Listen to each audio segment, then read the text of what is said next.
Dievu mīļotie Jēzu Kristu, esmu Latvijas lūkšanu tīkla vadītājs un mācītājs Artūrs Rišķonaks, un kopā ar mani šajā reizē ir mācītājs Māris Augusts. Sveiks, Māri! Sveicināti! Prieks, ka tu esi pievienojies. Paldies par uzaicinājumu! 30 jautājumi un īsas atbildes. Māri, kur tu esi dzimis? Uzbekistānā. Uzbekistānā? Kā tad tā? Mamma aizbrauca ciemos pie tēva. Tad es Tā nezinu, kas tur sanāca. piedzima. Jā, man pat dzimšanas apliecība ir uzbeku valodā uzrakstīta. Redz kā, cik interesanti.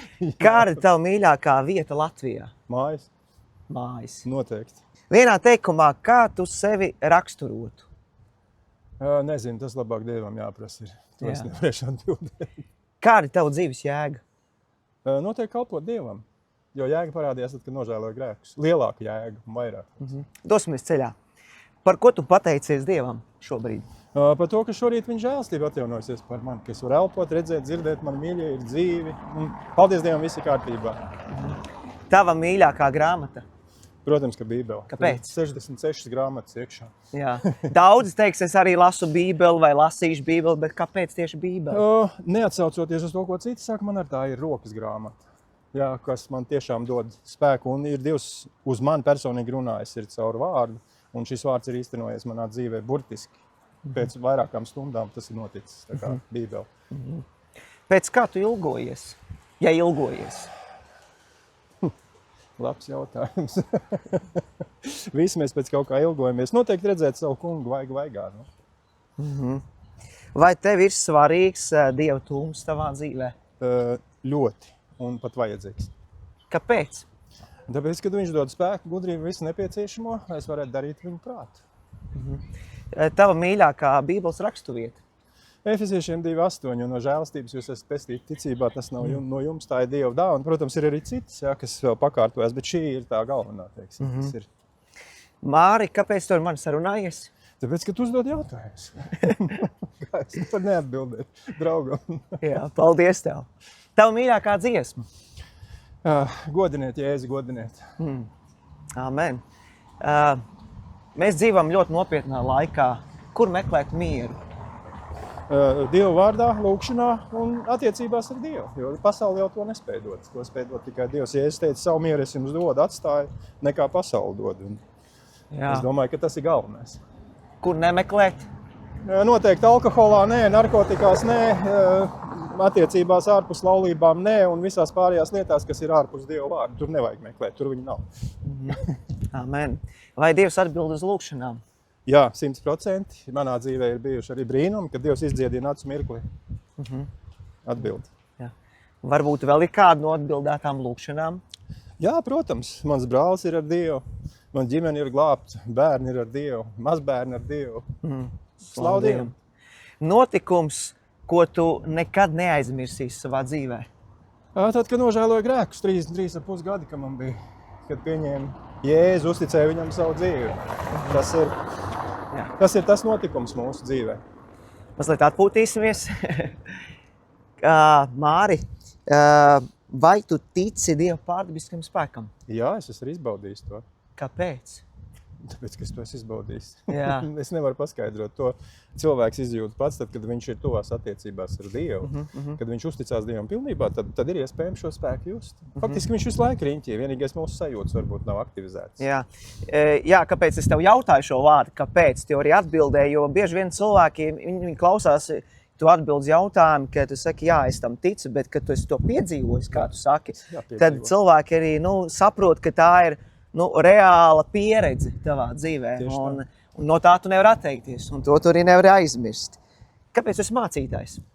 Tas ir Dieva aicinājums. Tad, kad es mācījos Ozolniekos Bībeles koledžā vēl, kad bija, tad vienā no nodarbībām, pirms nodarbībām bija slavēšana un pielūgšana, un tanī laikā Dievs teica, tu būsi mācītājs, pravietis un skolotājs, un visas trīs ir piepildījušies. Mēs tagad esam mācītāji. Jā. Jautāšu tev, kā mācītājs mācītājam. Kā ir būt mācītājam? Ar Dieva žēlastību ir ok. Ar Dieva žēlastību. Jā, paldies viņam tiešām par žēlastību, ka viņš dod to darīt. Ir labi. Jā, tā ir Dieva uzticība, un es esmu ļoti pateicīgs Dievam, ka Dievs lieto mūs tieši tā, kā viņš vēlās arī tevi, jā, un arī citus mācītājus. Viņš dod spēku, viņš dod gudrību, jā, un tad, kad es saņēmu šo te vārdu, kad būs man jābūt, kad mūs uzaicinās tur, tad Dievs arī deva šo te Salmanu lūkšanu, lai Dievs dod gudrību valdīt šo lielo tautu, jā, nevis ierobežot, bet vadīt ar gudrību. Jā, tieši tā. Slavu Dievu. Dosimies ceļā. Jā. Tavuprāt, kas mums traucē tuvoties Dievam? Iemesli ir dažādi, bet pirmais noteikti tā ir mana izvēle. Ko es nolieku savas dzīves centrā, vai tas ir Dievs vai visas pārējās lietas. Kur atrast Dievu? Dievs ir visur. Ir rakstīts, ka mēs radībā viņu redzam. Jā, bet ir teikts, es esmu no jums viens lūkšanas attālumā. Jeremijas 3:3. Piesauc man, un es tev atklāšu lielas un brīnišķas lietas. Amen. Tas nozīmē, mēs varam vienkārši piesaukt un piedzīvot. Jebkurā brīdī, jo Dievs jau ir līdzās. Viņš jau ir šeit. Daudzi saka, esmu jauns, visa dzīve vēl priekšā, kad būšu pensijā, tad Dievu meklēšu. Ko tu vēlētos teikt par to? Un tā kā Mūzes teica, nesaki, jo es esmu vēl jauns.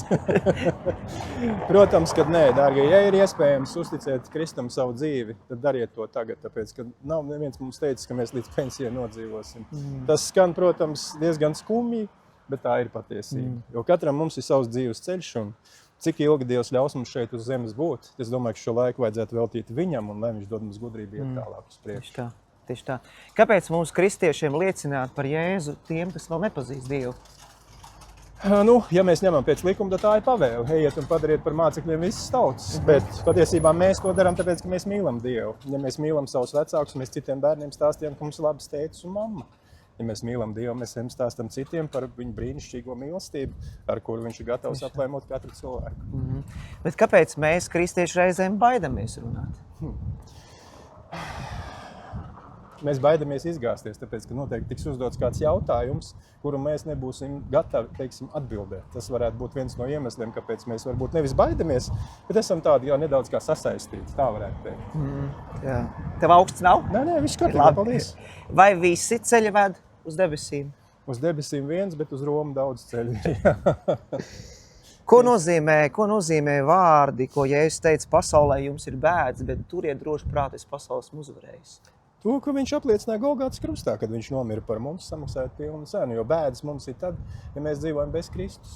Jo mēs tagad dzīvot ar Kristu, mēs zinām, kad mūsu parāda raksts, kā rakstīts vēstulē Kolosiešiem, ir pieneglots pie Golgātas krusta. Kristus ir augšām cēlies, dāvinājis mums dzīvību, un mēs dzīvojam jau tagad viņā. Un šīs bēdas, tās mums nav bēdas, tas ir tieši otrādi mūsu ticības pārbaudījumi, kur dod iespēju mūsu ticībai augt. Tieši tā. Vai Dievu var sajust un piedzīvot personīgi? Jā, personīgi, noteikti. Viņš ir līdzās vienmēr. Nevienmēr viņš izpaužās tā, kā mēs vēlamies, bet tas, ka viņš vienmēr ir līdzās un mēs viņu sajust, jā, tā ir. Amen. Mēs savādāk vienkārši to nevaram aprakstīt, jo mēs esam cilvēki ar sajūtām. Un ja mēs stāstam par Dievu, piemēram, es tev stāstu, es jūtu, ka man pieskārās Dievs. Ja? Kā es savādāk to aprakstīšu, ko es sajūtu? Jā, slavu Dievam. Mēs šodien esam pilsētā Jelgavā, bet liekas, ka mēs esam... Kurā piedzimst vējš? Liekas, ka esam Liepājā. Tāpēc sveiciens visiem liepājniekiem. Kur, Māri, tev var dzirdēt un satikt? Satikt mūs var svētdienās pulksten 11 un trešdienās pulksten 7. Dobelē Zaļā iela 31, Kristus draudzē. Protams, noteikti raidījumā pie Artūra, lūkšana tīklā un vēl laiks īstiem vīriem. Mārtiņš Kanders kalpo un uzaicina arī mani kalpot, tāpat arī Mārtiņš Grīns un arī uz ielas noteikti kādreiz. Slavu Dievam. Jā. Īsts novēlējums tiem, kas mūs vēro. Dārgie, meklējiet to kungu, jo viņš ir tuvu. Amen.